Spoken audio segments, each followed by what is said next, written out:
ప్రజల మధ్య తిరగలేరు, ప్రజల మధ్య కూర్చుండలేరండి. పిల్లలు లేకుంటే ఏమనుకుంటారు? మనకు అబ్రహాము గారు తెలుసు కదా.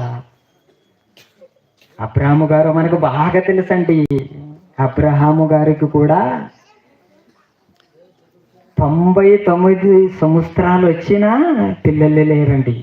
99 సంవత్సరాలైనా పిల్లలు లేరండి.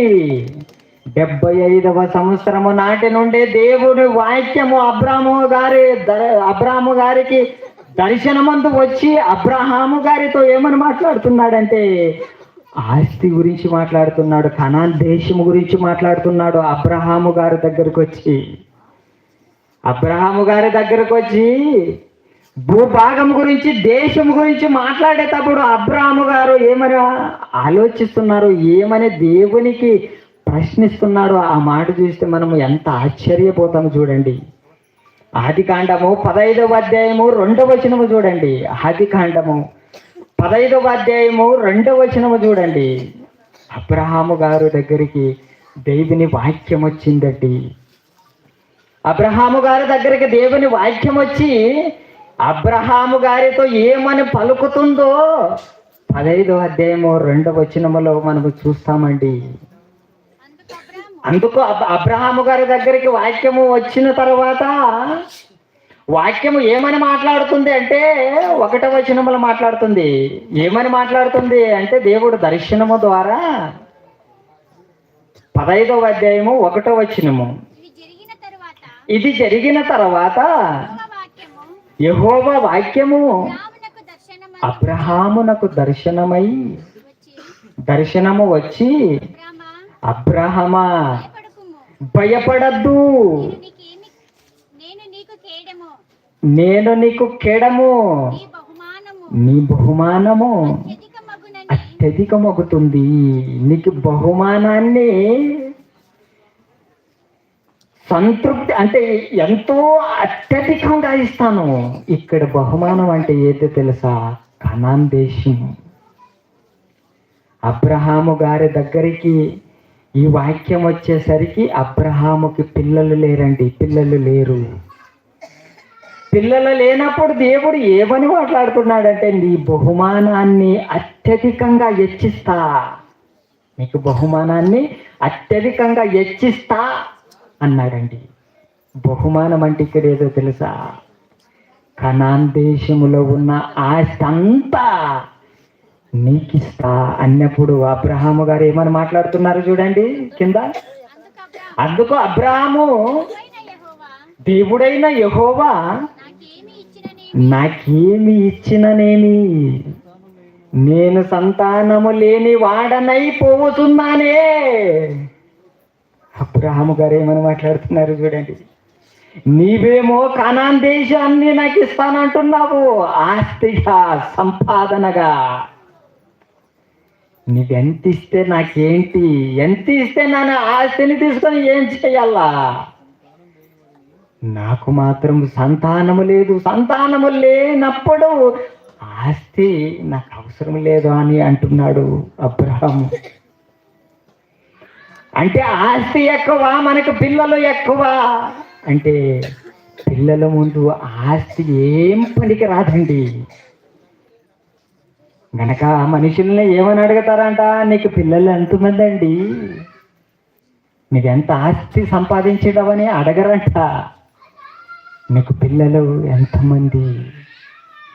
పిల్లలు లేనప్పుడు ఏమని మాట్లాడుతున్నాడంటే ఎంత ఆస్తి ఇచ్చినా నాకేమి సంతానము లేదు.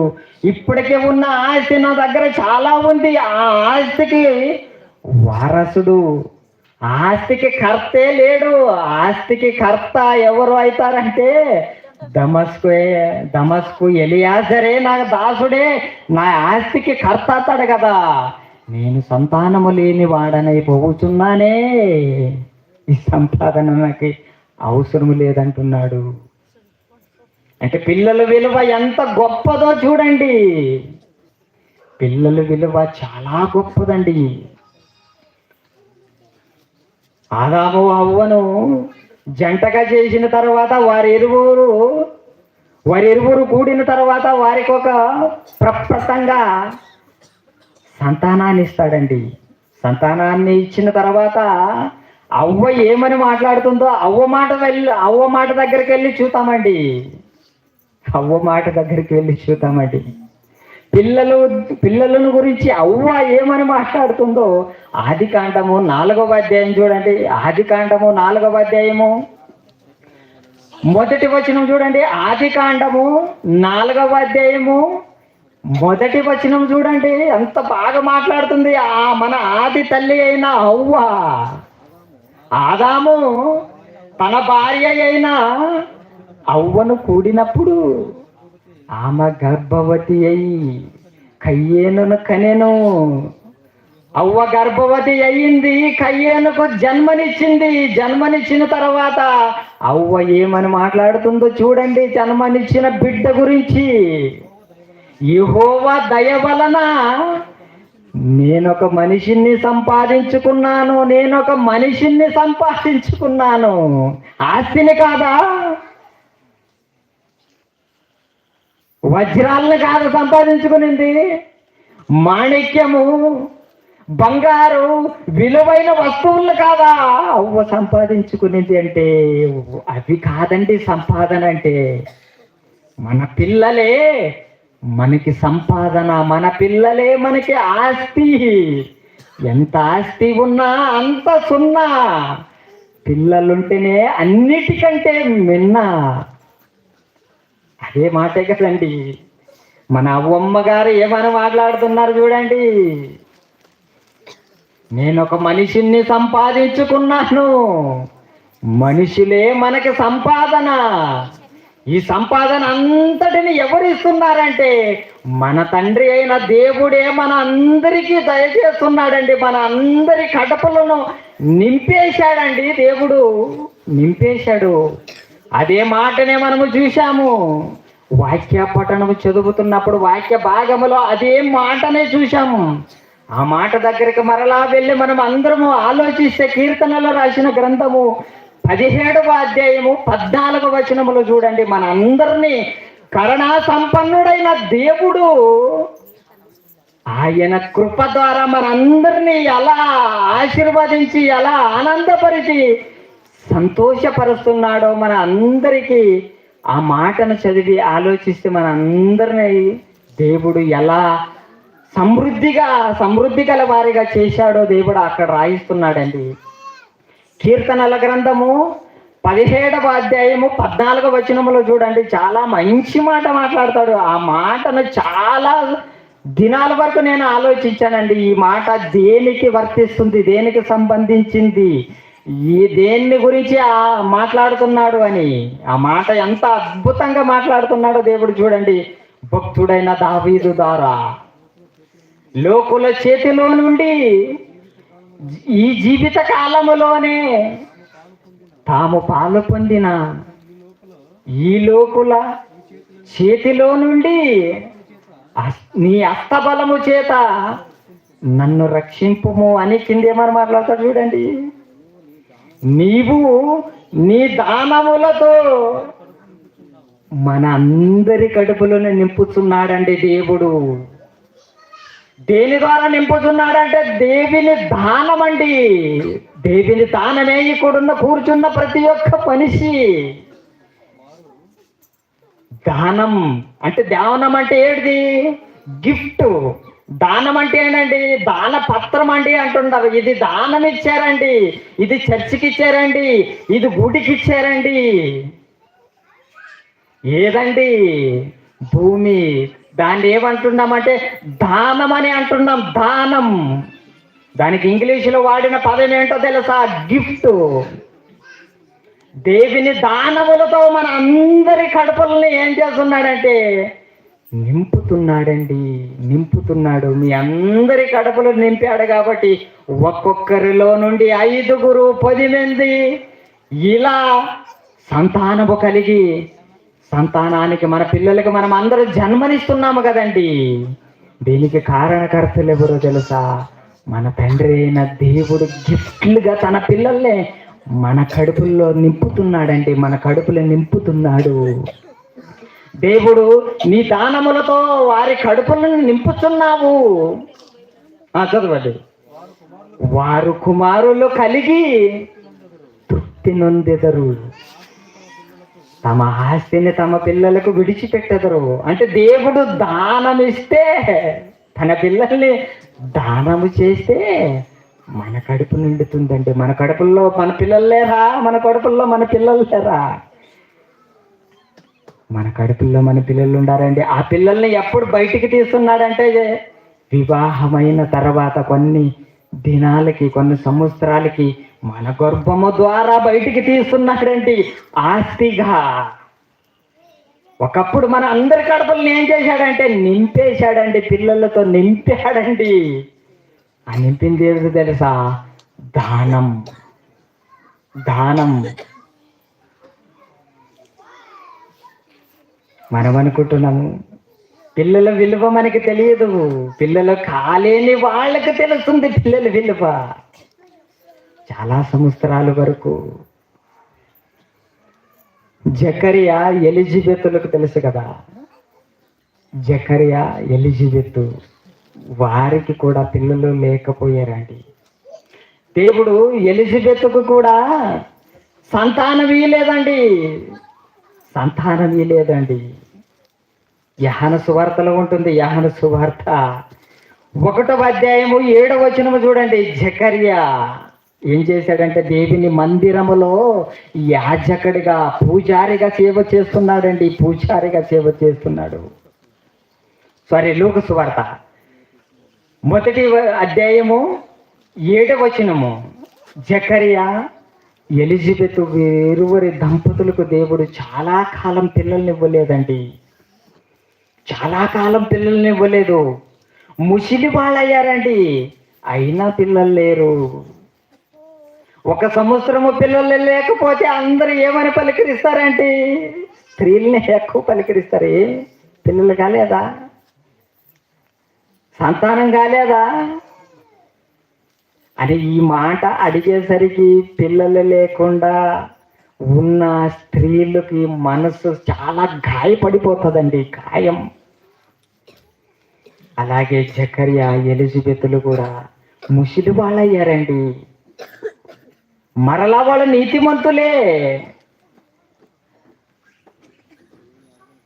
దేవుని ఆజ్ఞల్లో గైకొని దేవుని మందిరములో సేవ చేసే జకరియా అండి.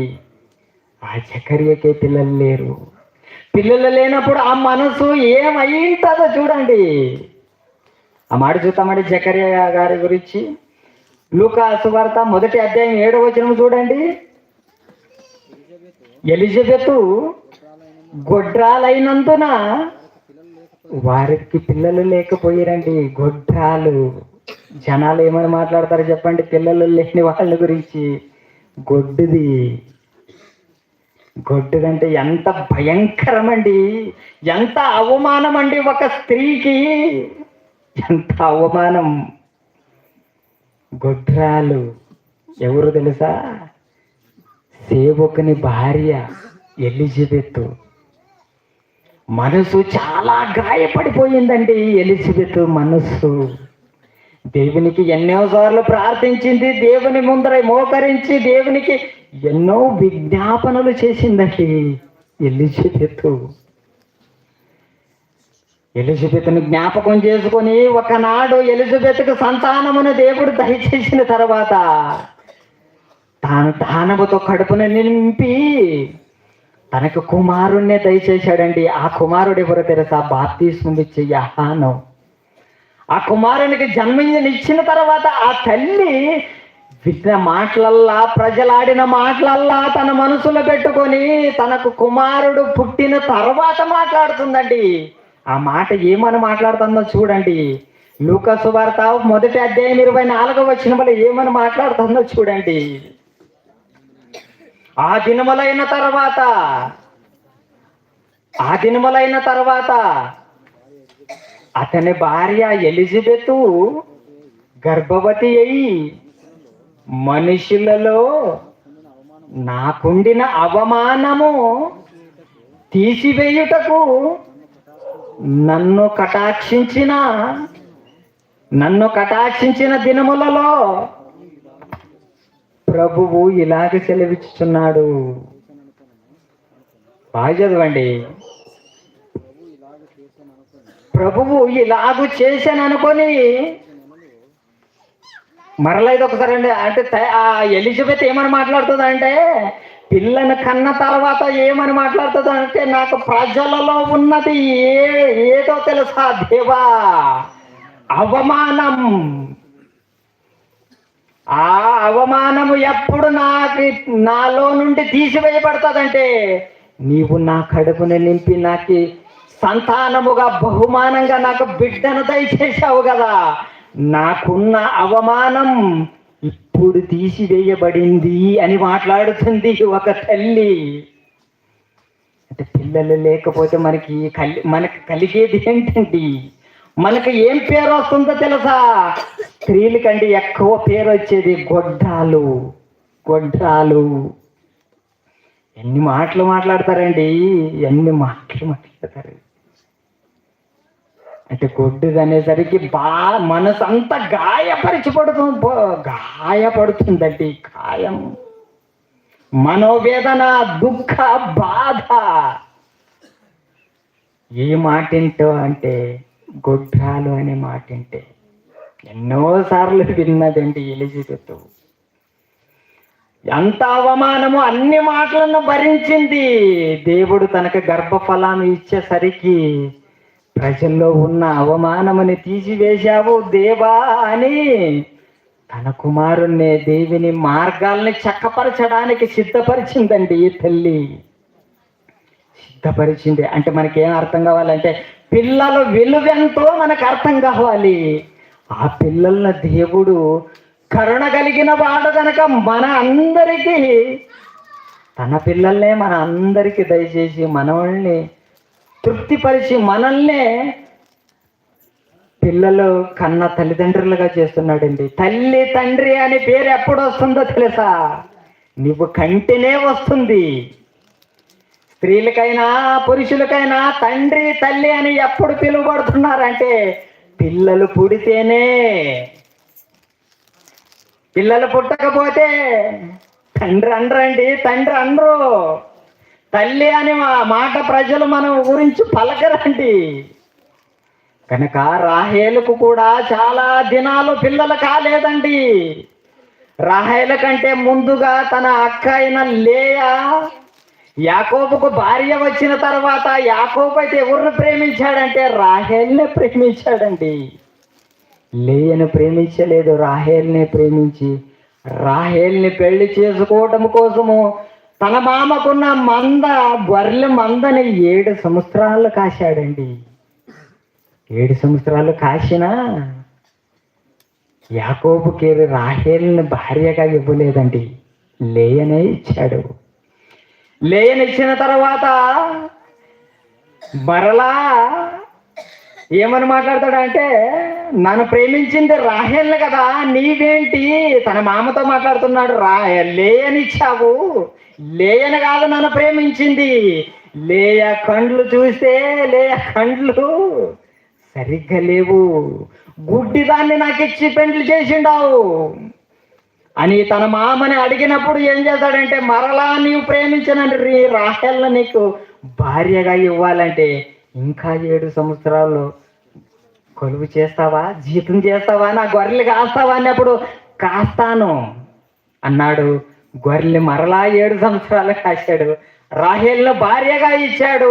అప్పుడు రాహేలు యాకోబు దగ్గరికి వచ్చి భార్యగా సంసారం చేసిన తర్వాత జబ్బు కొండ్లు కలిగిన లేయ అయితే పిల్లల్ని కంటుంది.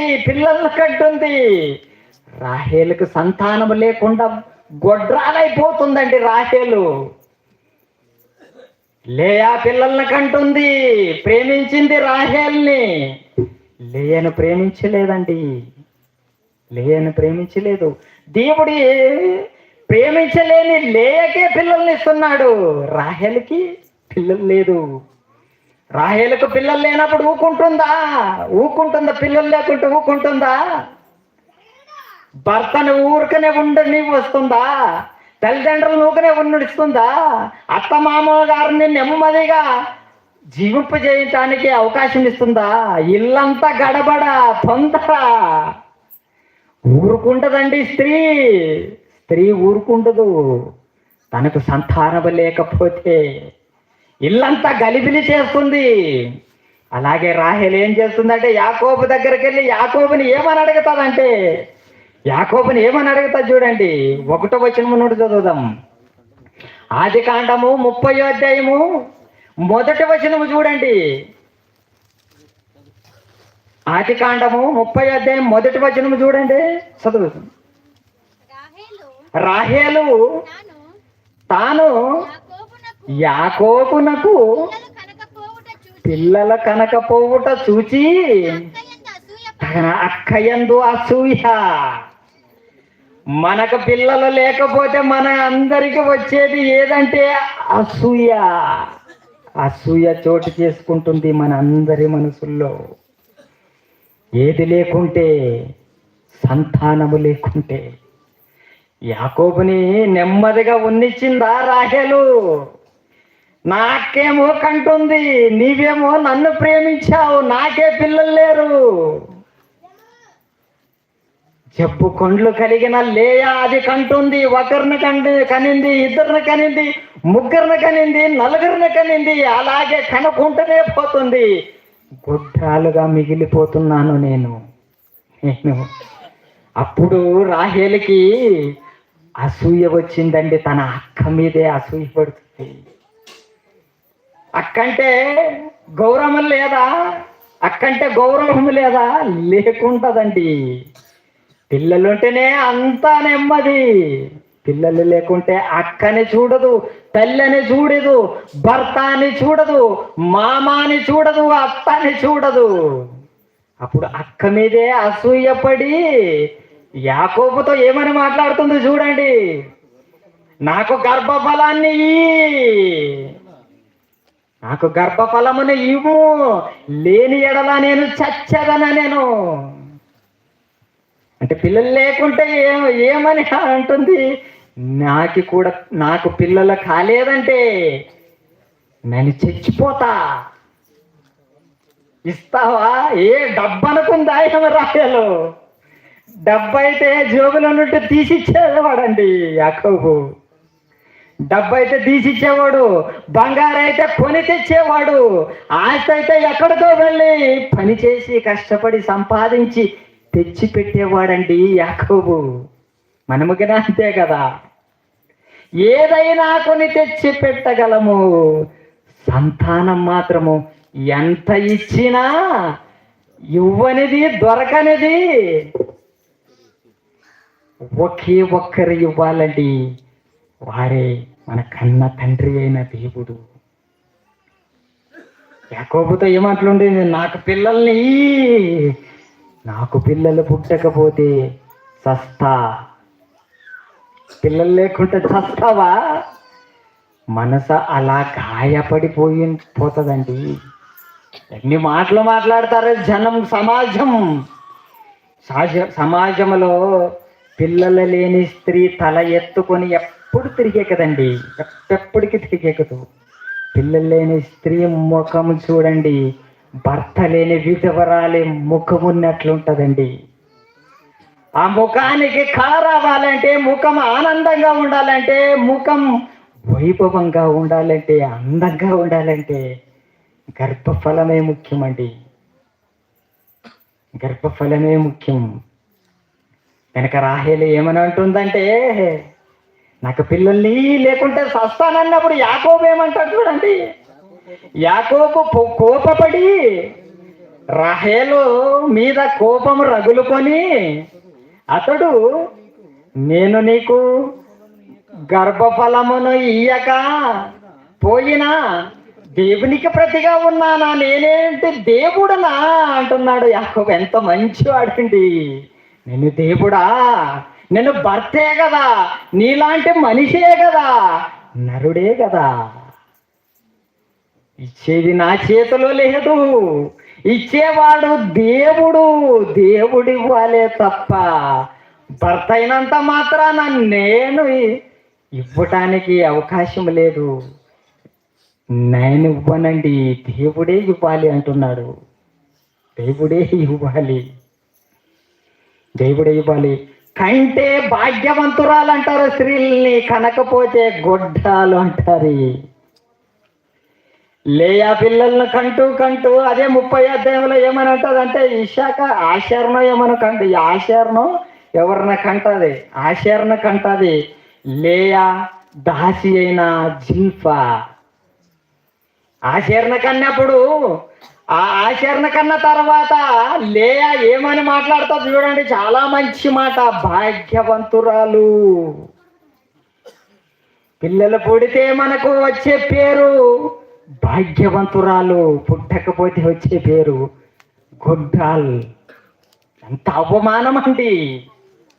అంత అవమానాన్ని భరించిన ఎలిజబెత్, నాకు ప్రజల్లో ఉండిన అవమానాన్ని తీసేశావు దేవా, తీసేసి నన్ను కరుణించి కటాక్షించావని మాట్లాడుతుంది. కరుణించి కటాక్షించాడంటే కరుణ, కటాక్షము, దయ, జాలి కలిగిన ఆయన ఎవరో తెలుసా? దేవుడు మాత్రమే అండి. దేవుడు మాత్రమే. గనక టైటిల్ అదే పెట్టాడు, కరుణ సంపన్నుడైన దేవుని కృప. ఆ కృప ఏదో తెలుసా? మన అందరి కడుపులని సంతానముల ద్వారా, పిల్లల ద్వారా నింపి మన గర్భాల గుండా తీసుకొని వచ్చి మనకు మన పిల్లలుగా ఇవ్వటమే కదండి. మనకు మన పిల్లలుగా ఇవ్వటమే. అలాగే ఎల్కానా అనే వ్యక్తి బైబిల్లో ఉన్నాడండి. సమూయేలు గ్రంథములు కనపడతాడు ఎల్కానా. ఆయనకి 2 భార్యలు. ఓపిక కలిగి వినండి, మన అన్నయ్య త్వరలోనే మన మధ్యకు వస్తాడు. అన్నయ్య లేడు కాబట్టి నన్ను కొంచెం ఎక్కువగా మాట్లాడడానికి మరి ఇష్టపడ్డానండి. సభలు ప్రారంభించబడింది. సమయం వృధా కాకూడదు. ఉన్న సమయాన్ని దేవుని మాటల కోసం మనం ఉపయోగించుకుందామని. ఎల్కానాకి 2 భార్యలండి. ఒక భార్య పేరు పెనిన్నా, ఇంకొక భార్య పేరు అన్నా. 2 భార్యలుంటే 2 భార్యల పరిస్థితి ఎలా ఉంటుందంటే, 2కి పిల్లలైతే బాగుండగలరేమో, ఒకరికి పిల్లలు ఇంకొకరికి పిల్లలు లేకపోతే కుటుంబం బాగుంటుందా? 2 భార్యలతో భర్త సంసారం చేయగలడా? భర్త సంసారం చేయగలడా? భర్తని ఊరుకు ఉన్నిస్తారా? బ్రతికినిస్తారా? తిన్నిస్తారా? నిద్రపోనిస్తారా? సుఖంగా ఉండనిస్తారా? ఉండనివ్వరండి. ఎల్కానాకి 2 పిల్లలు, 2 భార్యలు. పెనిన్నేమో పిల్లల్ని కనకంట పోతుంది. అన్నా ఏమో గొడ్రాలై మిగిలిపోతుంది. అన్నాకు పిల్లలు లేరండి. అన్నాకు పిల్లలు లేరు. పిల్లలు లేనిసరికి అన్న మనసు ఎలా ఉండిపోయిందో.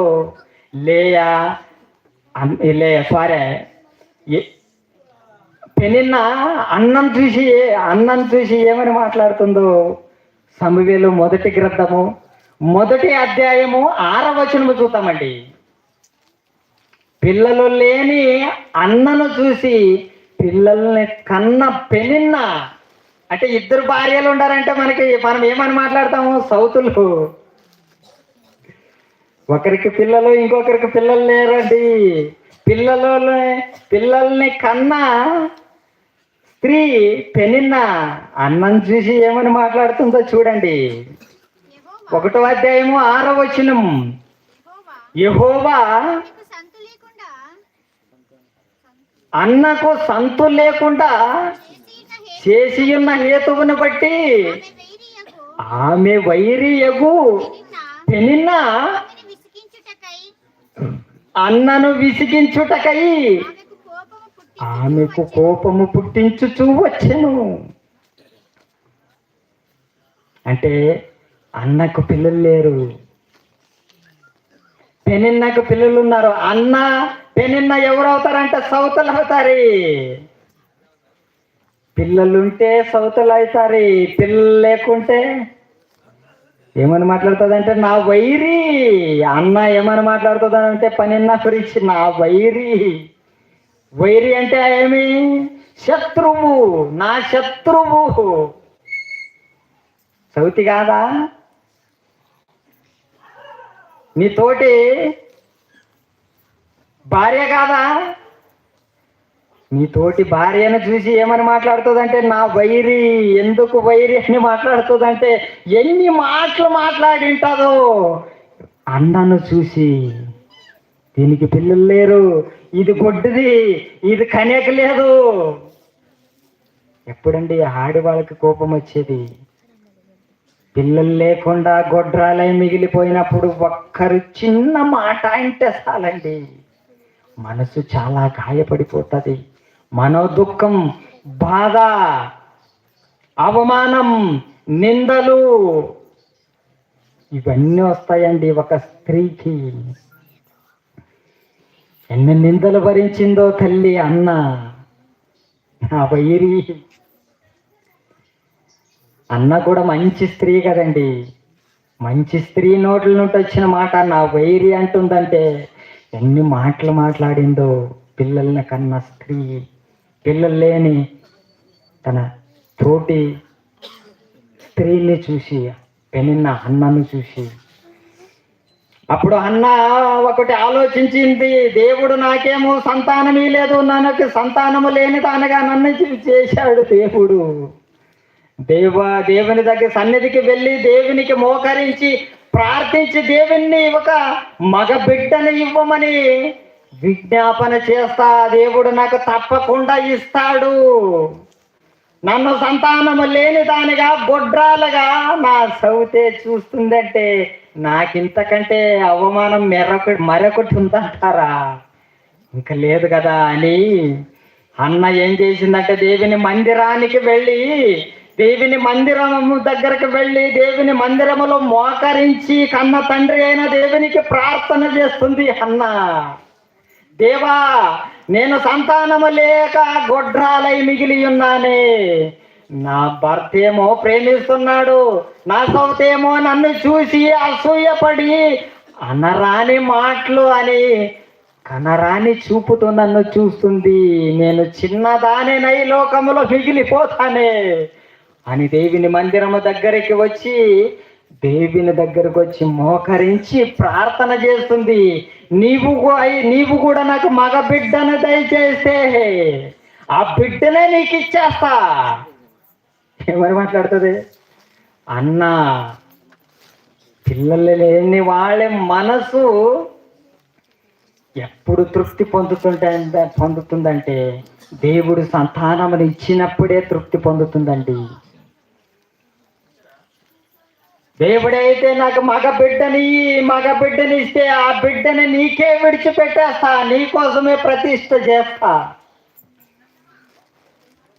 అని దేవునికి విజ్ఞాపన చేసిందండి. దేవుని విజ్ఞాపన చేసిన మేరకు దేవుడు మగ బిడ్డనే ఇచ్చేశాడండి. ఆ మగ బిడ్డ ఎవరో తెలుసా? ప్రవక్త అయిన సమూవేలు. అన్న ఏమని ప్రార్థన చేసిందో ఆ ప్రార్థన మనం చదువుకుందామండి. అదే 1వ అధ్యాయం సమూయేలు గ్రంథము 1వ అధ్యాయము 11వ వచనము. ఇది ఒక్క వచనం చూసి ముగించుకుందామండి. మరి ఒక పాట పాడుకుందాము. అన్న అంతలోపే మన మధ్యలోనికి వచ్చి మనకి ఇంకా ఎన్నో సంగతులు బోధిస్తాడు కాబట్టి అదొక్క మాట చూసుకొని ముగించుకుందామండి. సమూయేలు మొదటి గ్రంథము 1వ అధ్యాయము 10వ వచనము 11వ వచనం చదవండి త్వరగా. సైన్యములకు అధిపతి వగు యెహోవా, నీ సేవకురాలునైనా నన్ను నాకు కలిగి ఉన్న శ్రమను చూచి నీ సేవకురాలునైనా నన్ను మరువక నన్ను జ్ఞాపకము చేసుకో. నీ సేవకురాలునైనా నన్ను జ్ఞాపకము చేసుకో, గొడ్డాలైపోవచ్చున్నానే. నా వైరి అయినా పెనిన్నా నా మనసు గాయపరిచింది, మనోవేదన కలిగింది అని నన్ను జ్ఞాపకం చేసుకో. తర్వాత నాకు మగ పిల్లను దయచేయి, వాన తల మీదకి క్షౌరపు కత్తి ఎన్నటికీ రానియక బ్రతుకు దినములన్నిటినీ నేను వానిని యెహోవావగు నీకే ప్రతిష్ఠింతును. అంటే ఏమని ప్రార్థన చేస్తుంది? మనం అందరూ కూడా మనకు పిల్లలు లేనప్పుడు మనం దేవునికి ఎప్పుడైనా ప్రార్థన చేశామా? ఎప్పుడు ప్రార్థన చేయమండి. ప్రార్థన చెయ్యకపోయినా దేవుడు మనకు సంతానాన్ని ఇస్తాడండి. ఏం మంచి తల్లండి అన్న. అన్న ఏమని దేవునికి విజ్ఞాపన చేస్తుందంటే, నన్ను జ్ఞాపకం చేసుకో దేవా, నాకు కూడా మగ బిడ్డని దయచేస్తే ఆ బిడ్డని నీకే ఇచ్చేస్తా. ఈ ప్రార్థన ఎవరైనా చేయగలరా? అన్న విజ్ఞాపనములో మేరకు అన్నకు మగ బిడ్డనే ఇచ్చేసాడండి సమూయేలుని. ఆ సమూయేలుని ఇచ్చిన తర్వాత దేవునికి విజ్ఞాపన చేసి మాట ఇచ్చిన ప్రకారంగానే అన్న ఏం చేసిందంటే, పాల విడిచిన తర్వాత దేవుని మందిరములోనే ఆ బిడ్డని విడిచిపెట్టిందండి అన్న. ఆ బిడ్డ మందిరములోనే ఉండి మందిరములో ఎలా ఎదుగుతున్నాడో ఏలి ఎదుట, యాజకుడైన ఏలి ఎదుట. ఆ మాట చూసుకొని ముగించుకుందామండి. 2వ అధ్యాయము 24వ వచనం. అంటే పిల్లల విలువ ఎప్పుడు తెలుస్తుంది అంటే, పిల్లలు లేనప్పుడే తెలుస్తుంది. పిల్లలు లేనప్పుడు, పిల్లలు ఉన్న వాళ్ళకి తెలుదండి విలువ, లేని వాళ్ళకే విలువ తెలుస్తుంది. కాబట్టి కొంతమందిని పిల్లలు లేని వాళ్ళగా దేవుడు కొన్ని దినాలు మాత్రమే చేస్తాడండి. తర్వాత దేవుడు పిల్లల్ని ఇస్తాడు. అంటే పిల్లలు విలువ తెలియటానికి.